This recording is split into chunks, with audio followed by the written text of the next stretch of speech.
Hello बच्चों, चलिए प्रश्न को पढ़ते हैं।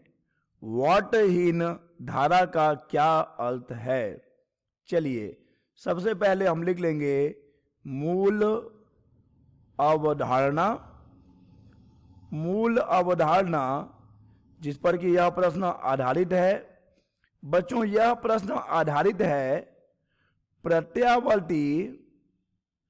प्रत्यावर्ती धारा परिपथ में, प्रत्यावर्ती धारा परिपथ में औसत शक्ति पर।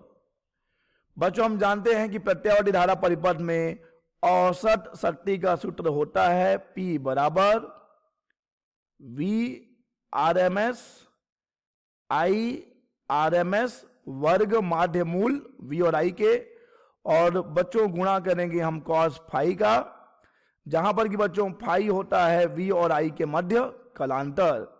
बच्चों, हम इसी सूत्र की सहायता से इस वाटहीन धारा को परिभाषित करेंगे। तो चलिए देखते हैं बच्चों कि वाटहीन धारा क्या होती है वाटहीन धारा।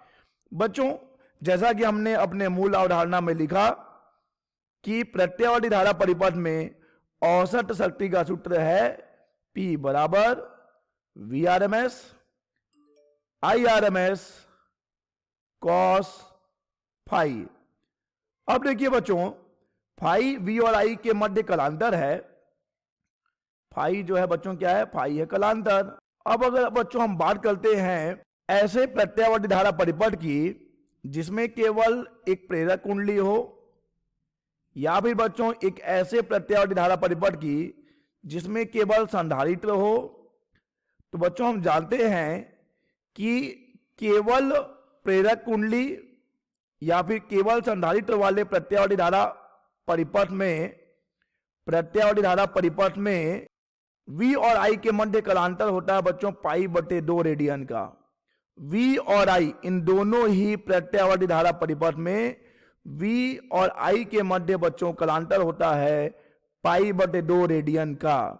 तो बच्चों अगर हम यहाँ पे पाई/2 रख दें फाई के जगह पे, तो cos पाई/2 यानी cos 90 तो शून्य हो जाएगा, यानी P का मान हो जाएगा बच्चों शून्य।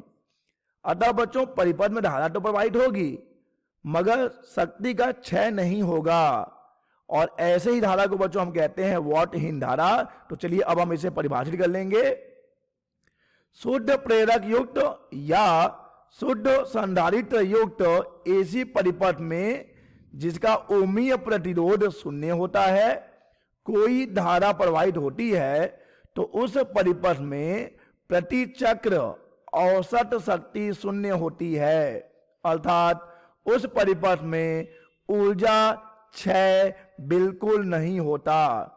परिपथ में बहने वाली इस धारा को वाटहीन धारा कहते हैं। आशा करते हैं बच्चों आपको यह प्रश्न समझ आया होगा। धन्यवाद।